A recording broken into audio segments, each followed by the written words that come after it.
প্রিয় সপ্তম শ্রেণীর শিক্ষার্থীরা, শুভেচ্ছা নিও। আজকে আমি তোমাদের 2025 সালের বিজ্ঞান বিষয়ের নতুন বই থেকে চতুর্থ অধ্যায়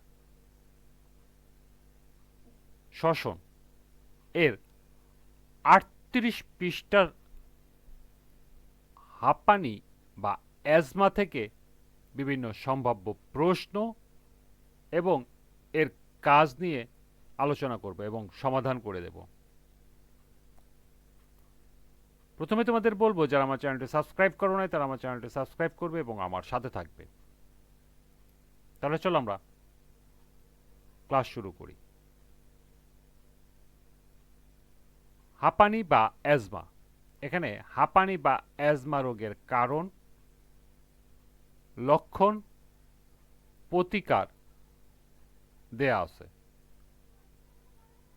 তো আমরা এখান থেকে সম্ভাব্য কিছু প্রশ্ন নিয়ে আলোচনা করব এবং এর সমাধান দেখব।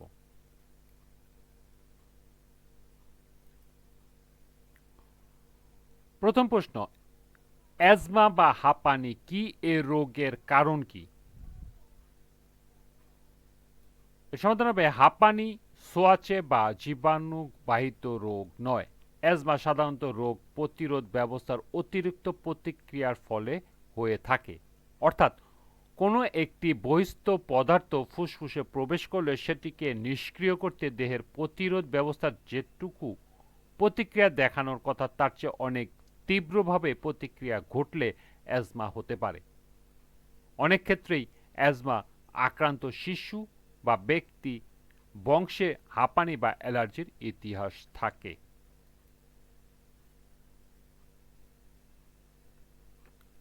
যেসব খাবার খেলে অ্যালার্জি হয়, যেমন চিংড়ি, গরুর মাংস, ইলিশ মাছ ইত্যাদি, বায়ুর সাথে ধোঁয়া, ধুলোবালি, ফুলের রেণু ইত্যাদি শ্বাসগ্রহণের সময় ফুসফুসে প্রবেশ করলে হাঁপানি হতে পারে। শিশুদের ক্ষেত্রে সাধারণত সর্দি কাশি থেকে হাঁপানি হওয়ার আশঙ্কা থাকে। বছরের বিশেষ ঋতুতে বা ঋতু পরিবর্তনের সময় এ রোগ বেড়ে যেতে পারে।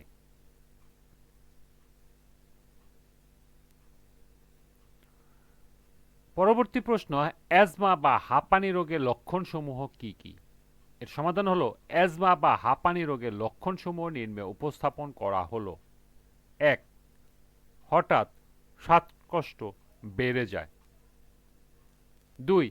শ্বাসকষ্টে দম বন্ধ হওয়ার মতো অবস্থা সৃষ্টি হয়, ঠোঁট নীল হয়ে যায়, গলার শিরা ফুলে যায়।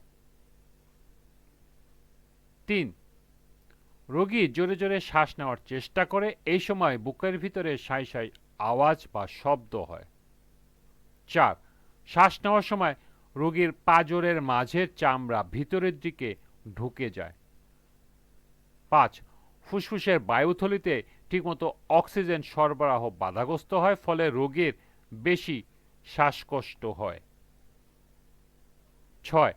কাশির সাথে কখনো কখনো সাদা কফ বের হয়। 7. সাধারণত জ্বর থাকে না। 8. রোগী কোনো শক্ত খাবার খেতে পারে না। 9. কখনো কখনো বমি হয়। এবং 10. রোগী দুর্বল হয়ে পড়ে।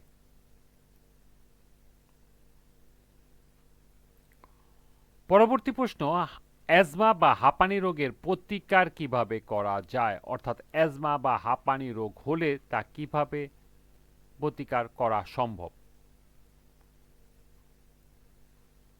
এর সমাধান হলো, অ্যাজমা বা হাঁপানি রোগের প্রতিকার নিম্নে উপস্থাপন করা হলো। 1. চিকিৎসায় এ রোগ সম্পূর্ণ নিরাময় হয় না, তবে ঔষধ সেবনে রোগী কিছুটা আরাম বোধ করে। 2. যেসব খাদ্য খেলে শ্বাসকষ্ট বেড়ে যায় সেগুলো না খাওয়া। 3. আলো বাতাসপূর্ণ গৃহে বসবাস করা।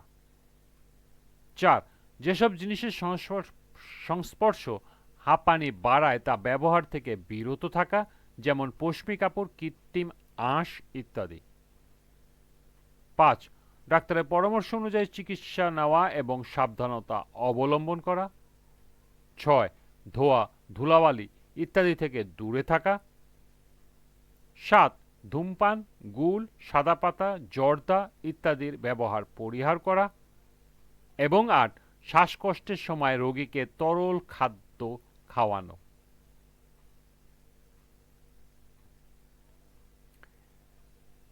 অ্যাজমা বা হাঁপানি নিয়ে সর্বশেষ প্রশ্ন, অ্যাজমা বা হাঁপানি রোগের প্রতিরোধ কিভাবে করা যায়? এর সমাধান হলো, অ্যাজমা বা হাঁপানি রোগের প্রতিরোধ নিম্নে উপস্থাপন করা হলো। 1. স্বাস্থ্যকর পরিবেশে বাস করা। 2. বায়ু দূষণ, বাসস্থান বা কর্মক্ষেত্রে শ্বাসকষ্ট হতে পারে এমন সব বস্তুর সংস্পর্শ পরিহার করা। অর্থাৎ যে সমস্ত বস্তু বা অবস্থান থেকে শ্বাসকষ্ট হওয়ার সম্ভাবনা থাকে সেই সমস্ত এলাকা বা সে সমস্ত স্থান পরিহার করতে হবে বা সে সমস্ত এরিয়া থেকে দূরে থাকতে হবে। এবং 3.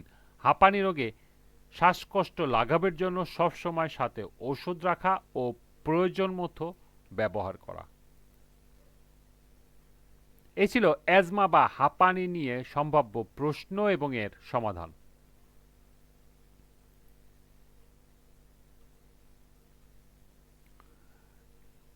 এরপরে আছে পার্ট 8। তোমরা ষষ্ঠ শ্রেণীতে সালোক সংশ্লেষণ সম্পর্কে জেনেছো। তোমাদের পূর্ববর্তী জ্ঞান কাজে লাগিয়ে নিম্নের কাজটি করো। অর্থাৎ এখানে একটি কাজ দেওয়া আছে, লক্ষ্য করো। দলগত কাজের মাধ্যমে সালোক সংশ্লেষণ ও শ্বসনের পার্থক্য লিখে একটি পোস্টার কাগজে উপস্থাপন করো। চলো এখন আমরা এর সমাধান দেখে নিই। এর সমাধান হবে, সালোক সংশ্লেষণ ও শ্বসনের পার্থক্য নিম্নে উপস্থাপন করা হলো। এখানে একটি পোস্টারের নমুনা দেওয়া আছে, তোমরা এটা ফলো করতে পারো। সালোক সংশ্লেষণ ও শ্বসনের পার্থক্য। 1. সালোক সংশ্লেষণ হলো সূর্যালোকের উপস্থিতিতে উদ্ভিদের খাদ্য তৈরি করার প্রক্রিয়া। পক্ষান্তরে শ্বসন হলো অক্সিজেনের উপস্থিতিতে বা অনুপস্থিতিতে খাদ্য ভেঙে শক্তি উৎপন্ন করার প্রক্রিয়া। 2. সালোক সংশ্লেষণ সূর্যালোকের উপস্থিতিতে এই প্রক্রিয়া চলে। পক্ষান্তরে শ্বসন হলো দিনরাত 24 ঘন্টায় এই প্রক্রিয়া চলে।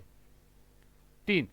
প্রধানত উদ্ভিদের পাতায় ক্লোরোপ্লাস্টে সালোক সংশ্লেষণ ঘটে।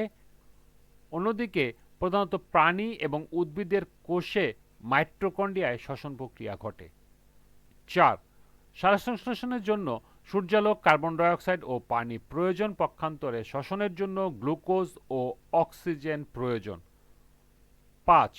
গ্লুকোজ ও অক্সিজেন উৎপন্ন হয় সালোক সংশ্লেষণ প্রক্রিয়ায়। পক্ষান্তরে শ্বসন প্রক্রিয়ায় কার্বন ডাই অক্সাইড, পানি ও শক্তি উৎপন্ন হয়। 6. আলোক শক্তি রাসায়নিক শক্তিতে পরিণত হয়।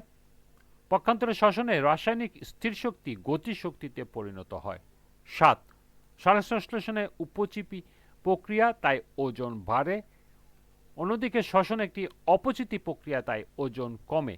এবং সর্বশেষ 8 হলো সালোক সংশ্লেষণ একটি তাপগ্রাহী পদ্ধতি, অন্যদিকে শ্বসন হলো তাপমোচী পদ্ধতি। এই হলো শ্বসন এবং সালোক সংশ্লেষণের মধ্যে পার্থক্যের একটি নমুনা পোস্টারের উপস্থাপন। তোমরা এটা এখান থেকে নোট করে নিতে পারো।